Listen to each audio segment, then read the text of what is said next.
và đấu tranh tiếp tục là hai xu hướng nổi trội ở Biển Đông. Tuần qua, Mỹ và Philippines cáo buộc Trung Quốc có hành động leo thang nhằm vào Philippines sau khi tàu hải cảnh Trung Quốc ngăn chặn và phun vòi rồng vào tàu tiếp tế Philippines ở Biển Đông. Trong khi đó, các bên tiếp tục có những hình thức hợp tác nhằm xây dựng Biển Đông hòa bình phát triển, chẳng hạn chính phủ Nhật Bản sẵn sàng hỗ trợ Philippines nâng cao năng lực hàng hải. Đây là một trong những tin tức nổi bật tuần qua sẽ được chúng tôi cập nhật chi tiết trong bản tin Biển Đông.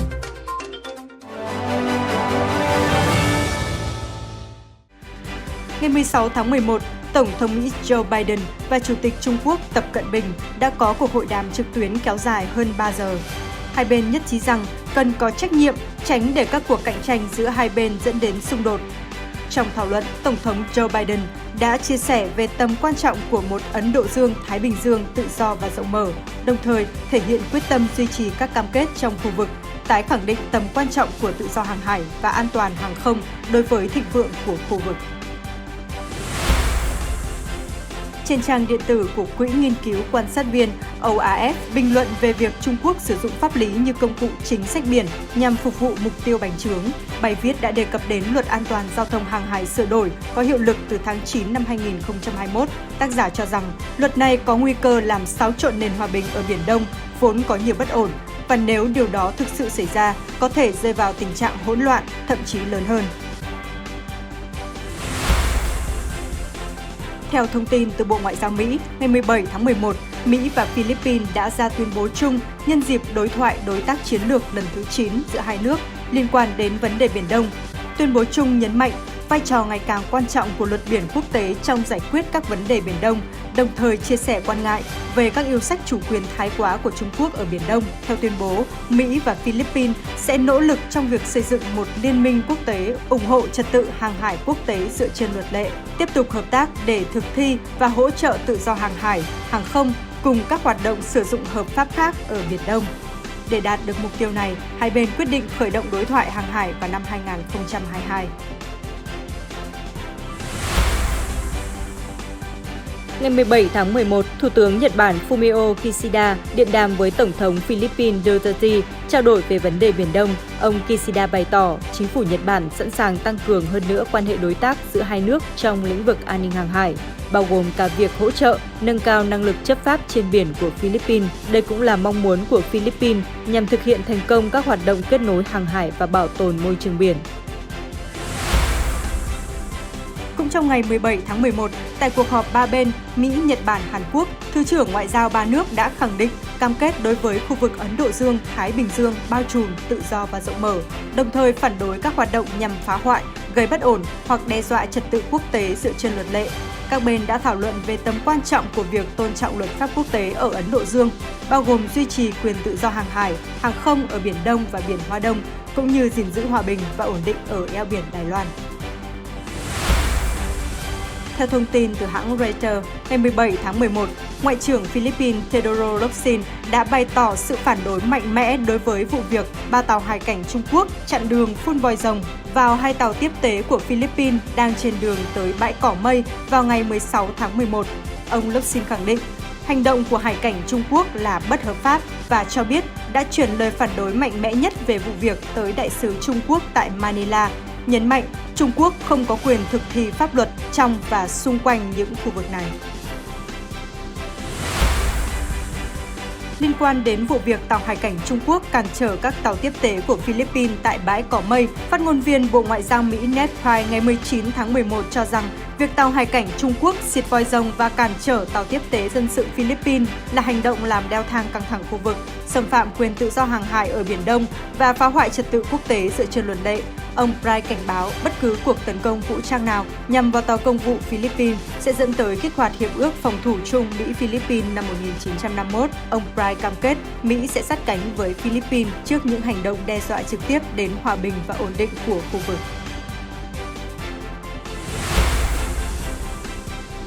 Trên thực địa, theo tờ SCMP hôm 15 tháng 11 đưa tin, Tư lệnh Chiến khu miền Nam Trung Quốc ngày 14 tháng 11 cho biết hàng chục máy bay ném bom Hải quân Trung Quốc đã thực hiện các cuộc tuần tra ban đêm ở vùng biển ngoài khơi phía nam đảo Hải Nam vào đầu tháng này để cải thiện khả năng chịu đựng và nhận diện tình huống vào ban đêm.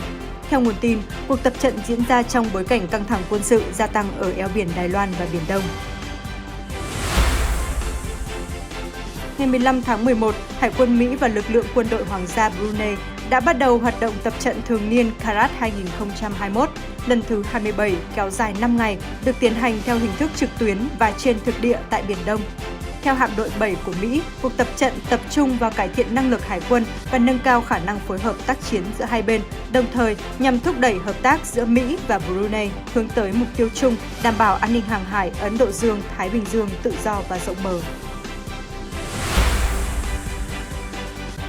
Ngày 16 tháng 11, lực lượng phòng vệ bờ biển Nhật Bản cho biết các hạm đội Nhật Bản và Mỹ đã tham gia tập trận tác chiến chống tàu ngầm lần đầu tiên ở Biển Đông. Hai bên sẽ có cuộc diễn tập song phương từ ngày 18 đến ngày 28 tháng 11, sau đó sẽ tham gia các cuộc tập trận đa phương tại vùng biển xung quanh Nhật Bản với sự tham gia của Hải quân Canada, Đức đến ngày 30 tháng 11.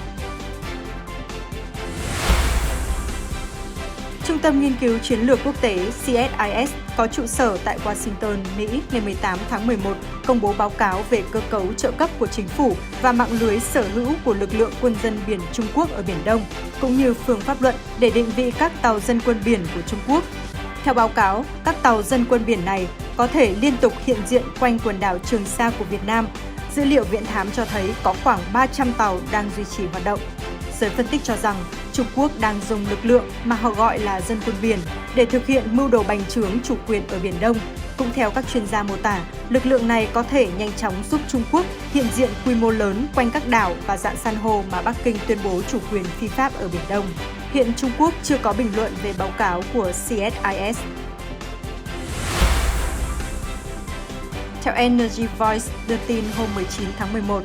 Harbour Energy của Indonesia và đối tác Nga Jazubens đã kết thúc thành công dự án khoan thẩm lượng tại lô Tuna ở biển Natuna, ngoài khơi Indonesia với kết quả khả quan. Trước đó, 2 giếng thăm dò thành công được khoan tại Tuna có trữ lượng ước tính khoảng 100 triệu thùng dầu.